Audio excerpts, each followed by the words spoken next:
Après sa création, place à l'opérationnalisation de la société de gestion des immobilisations hors exploitation. Un nouveau souffle pour les institutions financières au Mali. Depuis plusieurs années, les institutions financières sont confrontées à de sérieux problèmes de gestion de leurs immobilisations. Un phénomène qui constitue un poids lourd pour leur portefeuille.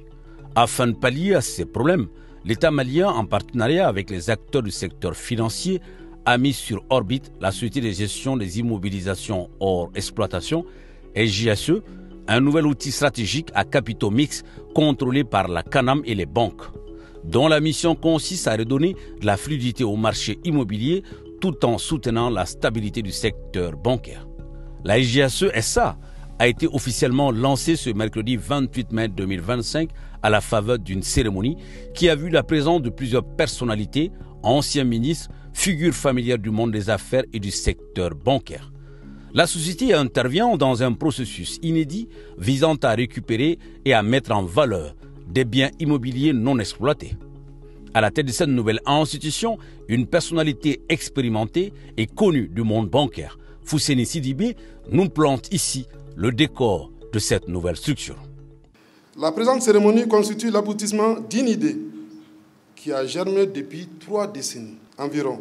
Celle qui ambitionnait de mettre en place une structure de défaisance, diront certains, au sein de laquelle seraient logées, selon des modalités à définir, les immobilisations hors exploitation des établissements de crédit à l'effet de les gérer, c'est-à-dire leur mise en valeur et leur commercialisation. La justification tenait à 2 préoccupations majeures. Contenir le poids grandissant des IHE dans le bilan des établissements financiers dans un premier temps. Permettre le respect par ceux-ci d'une disposition de la réglementation prudentielle édictée par la Banque centrale dans un second temps. Aussi, la cérémonie d'aujourd'hui marque un tournant décisif pour notre entreprise, une étape cruciale dans notre ambition de contribuer de manière substantielle au développement économique de notre pays. Nous ne saurons passer sous silence la présence dans l'actionnariat de la Caisse nationale d'assurance maladie, CANAM. Cette structure, qui n'est pas du tout liée aux 2 enjeux ayant conduit à la création de la SJHE, a fait preuve d'un grand patriotisme en convenant d'accompagner les établissements de crédit dans la recherche d'une solution à leurs défis partagés. Nous vivons actuellement une période de transformation profonde, tant sur le plan économique que technologique. Dans ce contexte, le secteur immobilier représente un levier essentiel pour stimuler la croissance, générer des emplois et améliorer notre cadre de vie. Notre stratégie à cet égard repose sur plusieurs axes clés. Nous nous engageons à instaurer une transparence totale et une rigueur sans faille dans la gestion de nos actifs. Nous allons investir dans la formation continue de nos équipes en vue de garantir une expertise à la hauteur des standards internationaux. Enfin, nous visions à nouer des partenariats stratégiques avec des acteurs nationaux et internationaux pour renforcer notre capacité d'innovation et d'impact, tout en augmentant notre efficacité opérationnelle. Il faut noter que dans le cadre de son fonctionnement, la SJSE est soutenue par le secrétariat permanent de la réforme domaniale et foncière. L'un des avantages que donne cette nouvelle société consiste en la structuration, à l'identification et à la localisation des biens immobiliers concernés, ce qui rentre en droite ligne des objectifs de cette structure. À travers le ministère, nous sommes prêts à accompagner, étant donné que tous ces services-là offerts par le NINACAD pour les clients, c'est gratuit, donner l'occasion à tout un chacun, à tout acquéreur de pouvoir visualiser sa parcelle, étant au Mali ou bien à l'extérieur. Il va de soi aussi que chaque parcelle ait un numéro d'identification nationale unique cadastral. C'est très important. C'est comme aujourd'hui, quand nous partons sur la base des NINA. Il y a les documents, les passeports qui sont là, il y a les actes de naissance qui sont là, il y a d'autres documents qui sont liés à l'être humain, mais qui sont tous liés au numéro NINA. Donc, c'est pareil aussi pour les parcelles. Vous allez voir sur les parcelles, on va voir tout de suite et la présenter pour les banques. Il y a les hypothèques, il y a les titres fonciers. Autrefois, il y avait les lettres, il y avait les permis d'occuper. Mais tout ça là, doit être lié à un numéro. Donc, cette initiative du ministère de l'Habitat, de l'Urbanisme, des domaines qui est en cours depuis quelques années, doit être concrétisée, voire pour chaque parcelle. Donc, le premier avantage, c'est qu'au moins, on dira que la parcelle existe. Parce que ça, c'est très important.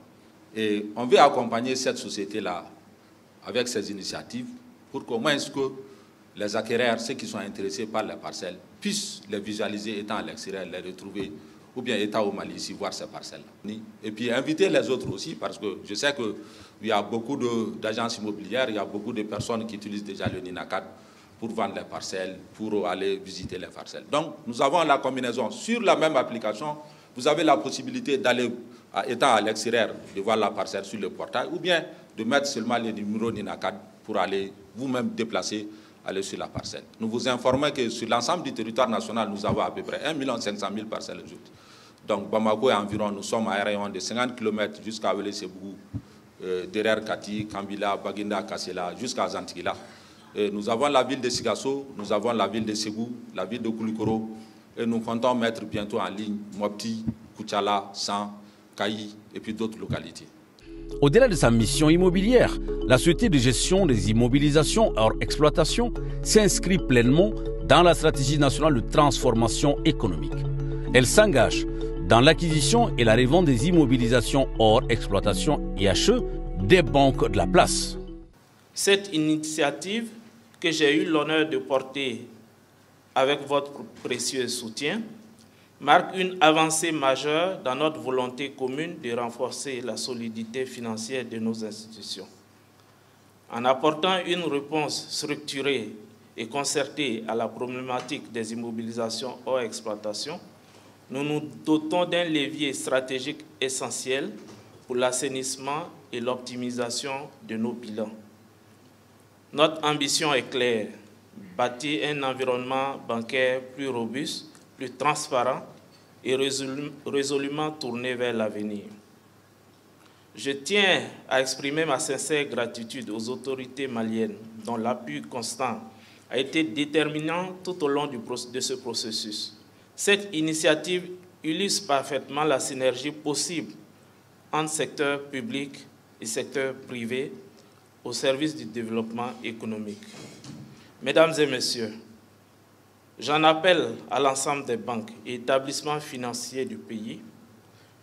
Votre engagement actif aux côtés de cette nouvelle structure créée par les banques et pour les banques sera déterminant pour garantir son efficacité et l'atteinte de nos objectifs communs.